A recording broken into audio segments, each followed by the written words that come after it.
आप सभी से नमस्कार। आप देख रहे हैं फरीदाबाद न्यूज़। हमारे साथ हैं अमित जी और उनके साथ हैं पारस भारद्वाज और सतिंदर सिंह दुग्गल हैं। आज जो मुद्दा उठाने वाले हैं प्रवासी जन सेवा समिति जो मंच है उसके माध्यम से उठाएंगे, बताएंगे क्या क्या दिक्कतें आ रही है और प्रशासन से, सरकार से इनकी कुछ मांगे हैं, उन मांगों के बारे में जानकारी हासिल करेंगे। अमित जी नमस्कार। आपकी क्या क्या मांगे हैं, क्या कहना चाहते हैं, बताइए।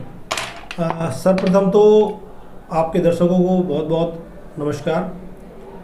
देखिए, हमारा जो क्षेत्र है, जो फरीदाबाद जो पूरा ज़िला है, इस ज़िले के अंदर लगभग 20-30 लाख प्रवासियों का जो है ना रह रहे हैं। और आज जैसे हमारे अभी छठ का वो त्यौहार आने वाला है, बहुत ही महत्वपूर्ण त्यौहार है। ख़ासतौर पर पूर्वांचल के लोग तो इसे बहुत ज़्यादा मान्यता देते हैं। हम लोग सभी बड़ी श्रद्धा और उत्साह के साथ इसे मनाते हैं। और इस छठ पूजन के लिए आप पूरे ज़िले के अंदर कहीं चले जाइए, कोई भी व्यवस्थित एक जो घाट जो होना चाहिए, ऐसी व्यवस्था कहीं भी नहीं दिखती। एक कृत्रिम जो घाट बना दिए जाते हैं, वो टेम्परेरी घाट होते हैं, वो दिन 2 दिन के लिए बनते हैं। उसके बाद उसके अंदर जो है ना मच्छर मक्खी आदि जो है ना वो पनपने लगते हैं। तो हमारी सरकार से डिमांड भी है, प्रार्थना भी है, मांग भी कह लो इसे, कि सर्वप्रथम तो प्रवासियों के लिए एक व्यवस्थित घाट की जो एक परिकल्पना है, उसे जो है धरातल पर लाए सरकार। प्रवासियों की इतनी बड़ी संख्या आप देखिए, यूपी से, बिहार से, उत्तराखंड से, हिमाचल से, बंगाल से और भी जितने भी राज्य हैं, पंजाब से, सब जगह से लोग बाग यहाँ पर रहने के लिए आए और अपनी पूरी भागीदारी, पूरी कर्मठता के साथ, पूरी बढ़िया तरीके से साथ जो है इस जिले को संवारने में, सजाने में उनकी भागीदारी रही है। लेकिन फिर भी इतनी बड़ी आबादी को, अब जैसे कि छठ का जो पर्व है, लगभग पूर्वी उत्तर प्रदेश और बिहार के लोग ज़्यादा इसको मनाते हैं और बहुत ही प्रेम के साथ मनाते हैं। लेकिन एक भी ट्रेन नहीं है, आप देखिए, एक भी ट्रेन ऐसी नहीं है जो कि सीधा फरीदाबाद से बिहार जाती हो। तो इतनी बड़ी आबादी, उसके लिए एक ट्रेन की व्यवस्था तो कम से कम सरकार कर सकती है। इतने आपको वोट देके हम जिताते हैं, आपको जनप्रतिनिधि बनाया है हमने, अपना इतना बहुमूल्य वोट दिया है, मतदान किया है, दान दिया है हमने आपको, तो हमारी अपेक्षाएं बनती हैं, हमारा ये मतलब आपका कर्तव्य भी बनता है कि कम से कम एक ट्रेन की व्यवस्था करवाई जाए जो फरीदाबाद से, पलवल से, बल्लभगढ़ से, कहीं से भी एक ऐसी ट्रेन हो जो यहीं से बन के चले। ठीक है। तो हमारी ये डिमांड है सरकार से कि कम से कम एक ट्रेन और छठ घाट की तो व्यवस्था तुरंत के तुरंत इमीडिएट उससे करवानी चाहिए, सरकार को सोचना चाहिए। और क्या मांगे हैं सर, बताइए। और मैं तो ये कहूँगा कि जैसे हमारी जो इतनी बड़ी जनसंख्या है फरीदाबाद के अंदर, गुड़गांव के अंदर और दिल्ली के अंदर, तो यहाँ पर जैसे दिल्ली के लोग, दिल्ली की जो सरकार है उसने किया कि भाई जो सरकारी महकमे हैं, चाहे वो पुलिस हो, चाहे कोई भी जो और भी महकमे हैं, पानी के वो है, तो वहाँ पर जो है प्रवासियों को उनकी आबादी के हिसाब से, उनकी जनसंख्या के हिसाब से उनको जो है सरकारी नौकरियों के अंदर भी जो है ना उनको आरक्षण मिलना चाहिए, उनको पार्टिसिपेशन मिलना चाहिए। ऐसा नहीं होना चाहिए कि हमारे, देखिए, मान सम्मान के ऊपर मैं बात कहूँ आपको धर्मेंद्र जी, तो मान सम्मान भी कहीं ना कहीं हमारा जो है ताक पर रख दिया जाता है। अगर कोई केस हो जाता है, कहीं कोई पिट के भी अगर जाता है ना पुलिस के पास, तो वहाँ पर उससे ये पूछा जाता है आप कहाँ के रहने वाले हो, पीछे से कहाँ के हो। तो ये जो शब्द है पीछे से कहाँ के हो, वो हमारे ऊपर लगा हुआ है, एक स्टैंप लगी हुई है, पीछे से कहाँ के हो। और जैसे ही उसे पता चलता है कि हम भाई उत्तर प्रदेश से हैं, बिहार से हैं, बंगाल से हैं, कहीं और अन्य राज्य से हैं, तो हमारे ऊपर एक दबाव बनाने का प्रयास किया जाता है कि आप फैसले के लिए दबाव बनाइए। अरे हम भी तो इंसान हैं, हम भी तो इस भारत के निवासी हैं, हम भी तो इस भारत माता के बेटे हैं। तो ये जो पक्षपातपूर्ण जो चीज़ें चल रही हैं, ऐसा नहीं होना चाहिए। और सरकार से हमारी ये मांग है कि आप जो है सरकारी जो महकमे हैं, खासतौर पर पुलिस विभाग जो है, इसके अंदर भी जो भर्तियां होती हैं उसके अंदर केवल हमारा भी पार्टिसिपेशन एक होना चाहिए, और तभी ये अच्छा समृद्ध जो जिला है वो बढ़िया तरीके से डेवलप होगा। हम लोग पूरा साथ देंगे इसके अंदर। ठीक है सर, बहुत बढ़िया। पारस जी कुछ कहेंगे?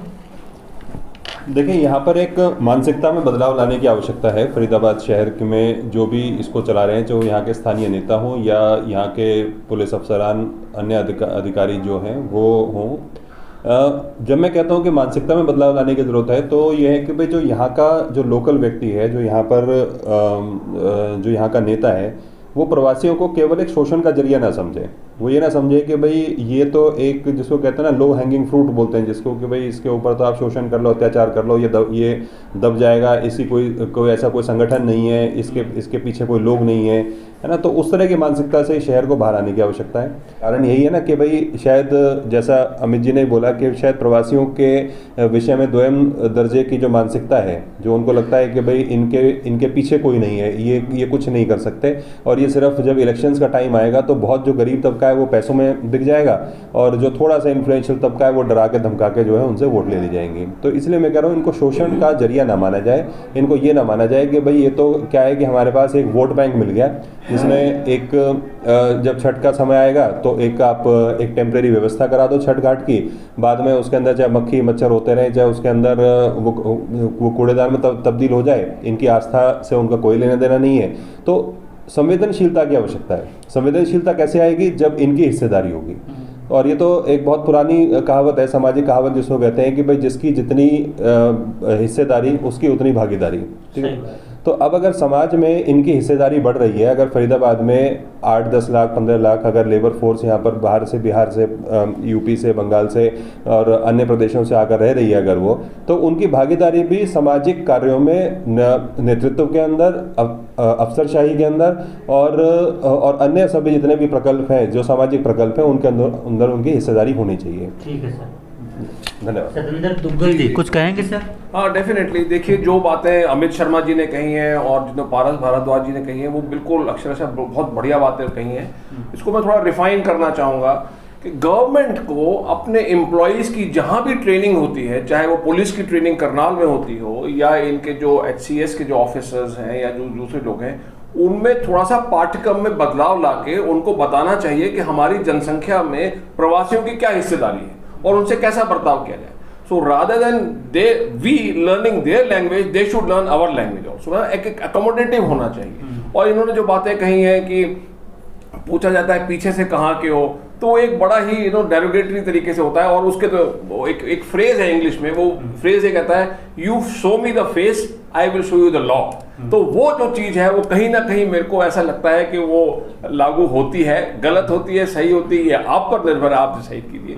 लेकिन यहाँ से हाँ परिवहन की व्यवस्था होनी चाहिए, यहाँ पर जो है वो प्रवासियों के जो रिक्वायरमेंट्स है उनकी व्यवस्था होनी चाहिए। छठ पूजा की बहुत जरूरी है। अभी ग्रेटर फरीदाबाद में नए सेक्टर डेवलप हो रहे हैं, टाउन प्लानिंग डिपार्टमेंट को चाहिए कि वो आज से ही जो है वो ईयर मार्क कर दे, हर सेक्टर में थोड़े थोड़े प्लेसेस वो जो है वो वहाँ जो छठ घाट डेवलप किए जाने चाहिए।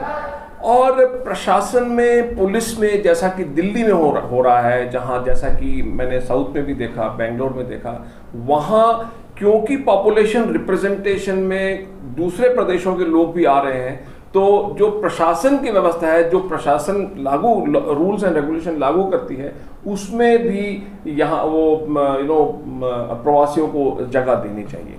मैं देखता हूँ कितने ही लोग यहाँ मध्य प्रदेश से आते हैं और बुंदेलखंड से आते हैं, महाकौशल से आते हैं, और जैसा कि इन्होंने बताया कि पूर्वी उत्तर प्रदेश और बिहार से तो आते ही हैं, बहुत से लोग हैं।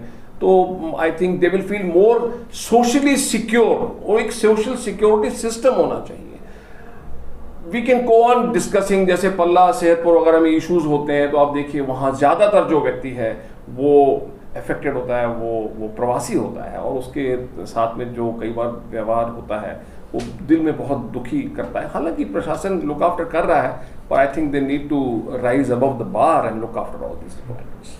ठीक है, आप लोगों ने अपने अपने मुद्दे बताए हैं। अब देखते हैं सरकार इनके मुद्दों को किस तरह से सुलझाती है, इनकी समस्याओं को किस तरह से समाधान करती है और इनकी जो मांगें हैं उसको किस तरह से पूरा करती है। जो भी अपडेट होगा आपको बताया जाएगा। फरीदाबाद न्यूज़ से धर्मेंद्र प्रताप सिंह, नमस्कार।